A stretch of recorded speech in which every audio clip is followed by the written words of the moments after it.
Mahatma Gandhi and his struggle for independence of India. Mohandas Karamchand Gandhi, also known as Mahatma Gandhi and respected as the father of our nation, was a preeminent leader of Indian nationalism in British-ruled India. Employing non-violent civil disobedience, Gandhi led India to independence and inspired movements for non-violence, civil rights, and freedom of the nation. His influence was not limited to India but spread across the world. He was born and brought up in a Hindu family in Porbandar, a coastal town in Gujarat in India. He was trained as a lawyer in London. Gandhi's first fight for humanity began in South Africa, where he fought for the civil rights of Muslim and Hindu Indians, using his fundamentals of non-violence and civil disobedience. This movement made him popular worldwide. On his return to India in 1915, he set about organizing peasants to protest against excessive land taxes. A lifelong opponent of communalism, he reached out widely to all religious groups. Assuming leadership of the Indian National Congress in 1921, Gandhi led nationwide campaigns for easing poverty, expanding women's rights, building religious and ethnic amity, ending untouchability, increasing economic self-reliance, and above all for achieving Swaraj, the independence of India from British domination. Let's learn more about Gandhiji. We will start with the civil rights movement in Africa. Gandhi was 24 when he arrived in South Africa to work as a legal representative for the Muslim Indian traders based in the city of Pretoria.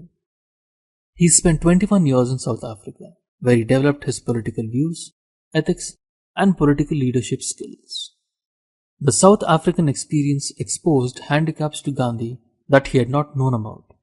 He realized he was out of contact with the enormous complexities of religious and cultural life in India, and believed he understood India by getting to know the leading Indians in South Africa.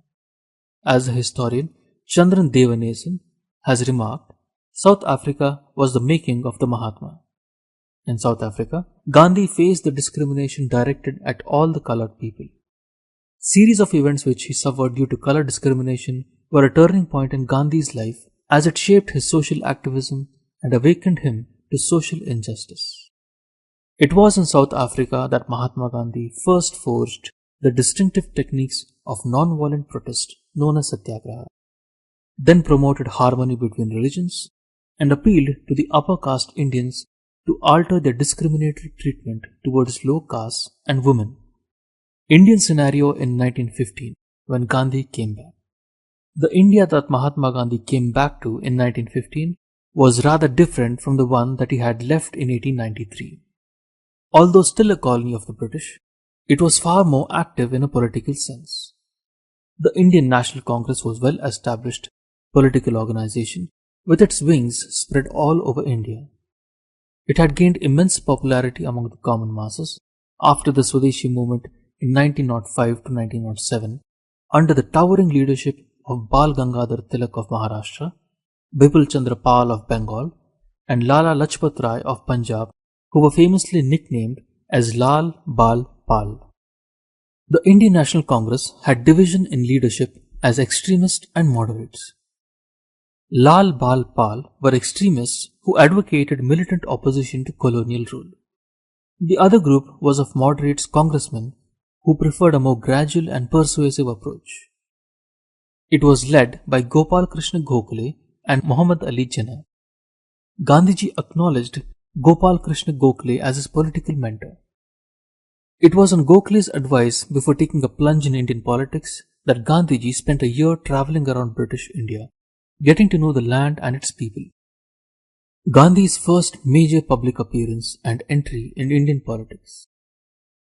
At the opening ceremony of the Banaras Hindu University in February 1916, Gandhiji made his first major public appearance which got him noticed instantly on the Indian political front. Also present were important leaders of the Congress such as Annie Besant. Compared to these dignitaries, Gandhiji was relatively unknown. The opening of the BHU was an occasion for celebration, marking as the opening of a nationalist university, sustained by Indian money and Indian initiative.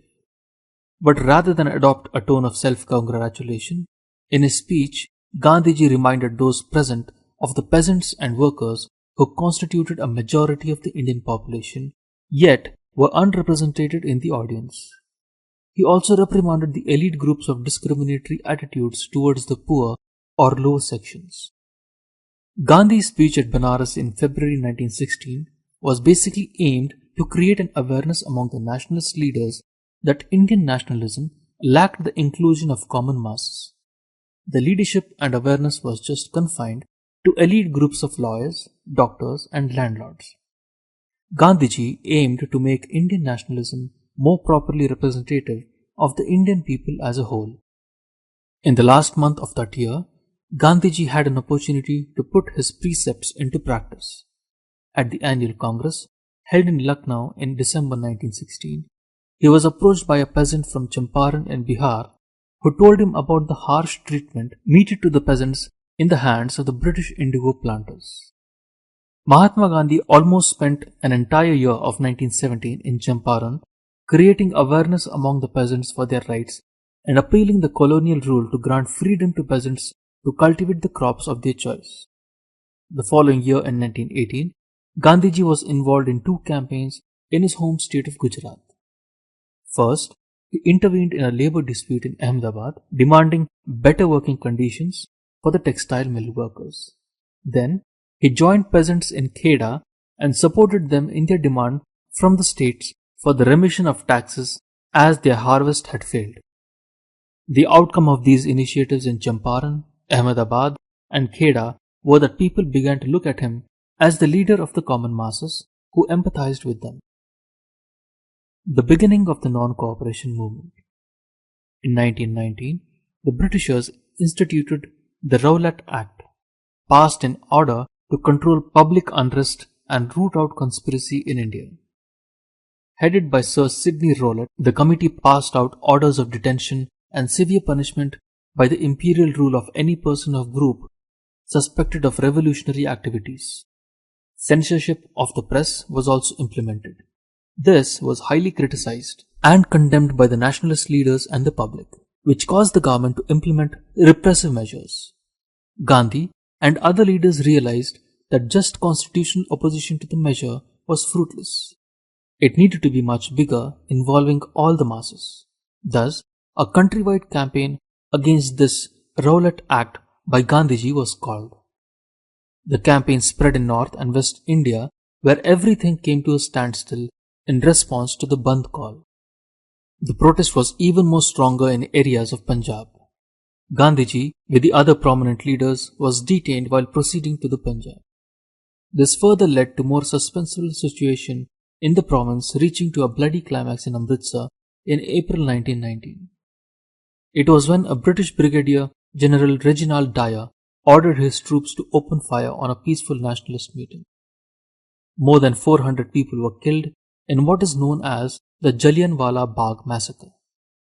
The entire nation was engulfed in grief. It was at this time Gandhi started the non-cooperation movement in 1920, a movement which aimed at complete Swaraj. It was this satyagraha that made Gandhiji a truly national leader. Commencement of the non-cooperation movement. Gandhiji called for a campaign of non-cooperation with British rule by means of non-violence. He appealed to all masses to join hands together to end British rule. The public was asked to stop attending schools, colleges, and law courts and not pay taxes. In a nutshell, it emphasized on boycott of all the things associated with the British rule, which was a step towards achieving full Swaraj. Gandhiji also joined the Khilafat movement to restore caliphate with the intention of coupling non-cooperation with Khilafat so that the India's two major religious communities, Hindus and Muslims, could collectively bring an end to the colonial rule. These movements certainly unleashed a surge of popular action that was altogether unprecedented in colonial India. Students boycotted their schools and colleges. Indian government officials refused to attend offices. The countryside was seething with discontent too. Hill tribes in northern Andhra violated the forest laws. Farmers in Awadh did not pay taxes. This movement completely shook up the foundations of the British Raj for the first time since the revolt of 1857. However, this movement was withdrawn by Gandhiji in February of 1922 as a mark of disapproval against the violence that occurred at Chauri Chaura in Uttar Pradesh, where a group of peasants attacked and torched a police station, resulting in the death of several policemen. During the non-cooperation movement, thousands of Indians were put in jail. Gandhiji himself was arrested in March 1922 and charged with sedition.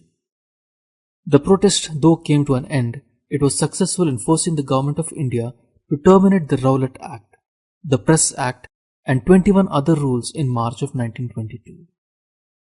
How Gandhiji emerged as a nationalist leader. The non-cooperation movement also ended in transforming Gandhiji as a nationalist leader. Masses started calling him as the Mahatma and appreciated the fact that unlike other leaders, Gandhiji dressed and lived like them and even spoke their language.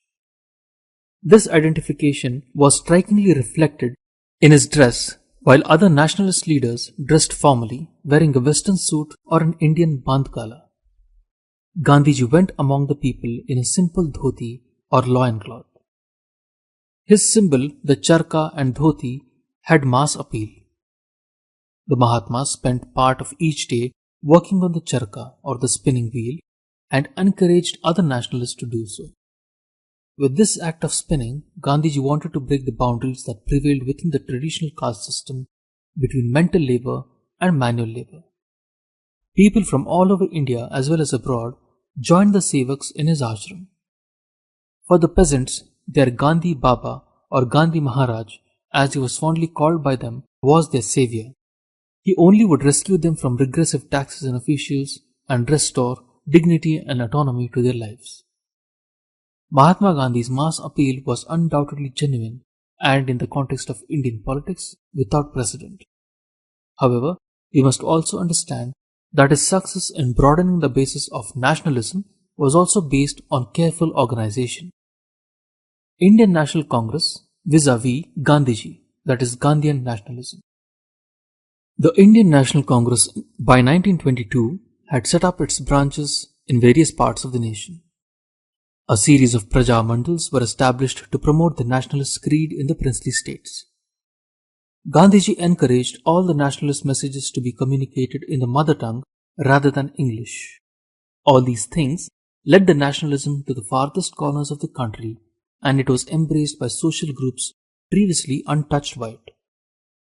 By now, many prosperous businessmen and industrialists had joined the Congress, as they had realized that in a free India, the favors enjoyed by the British competitors would come to an end.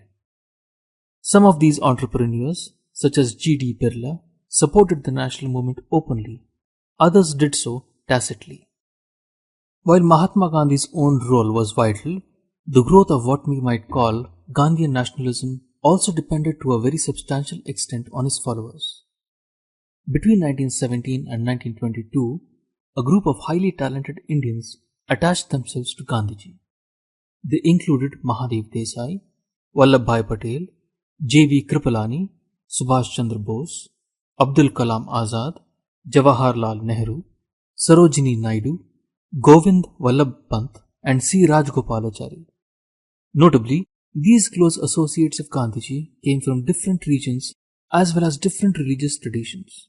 In turn, they inspired countless other Indians to join the Congress and work for it.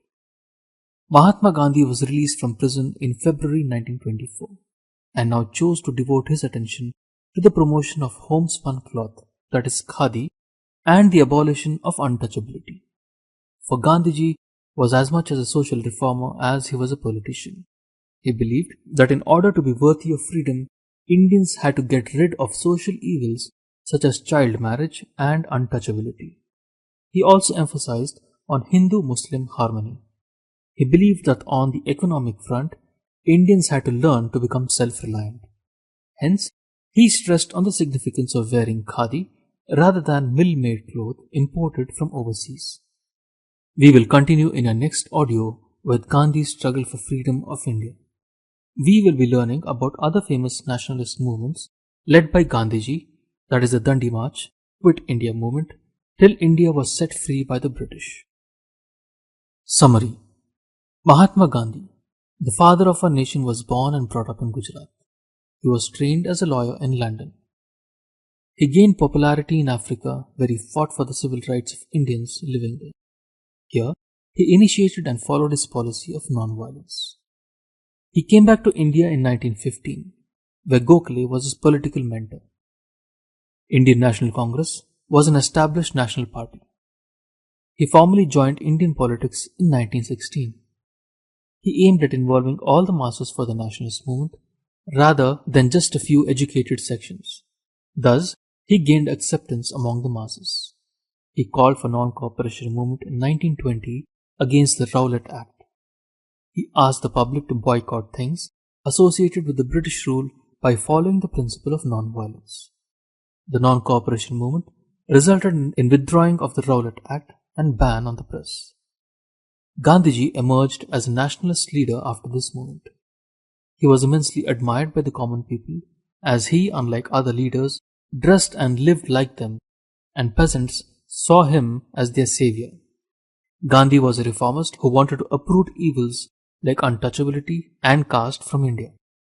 His symbol, the charkha and dhoti, appealed to all.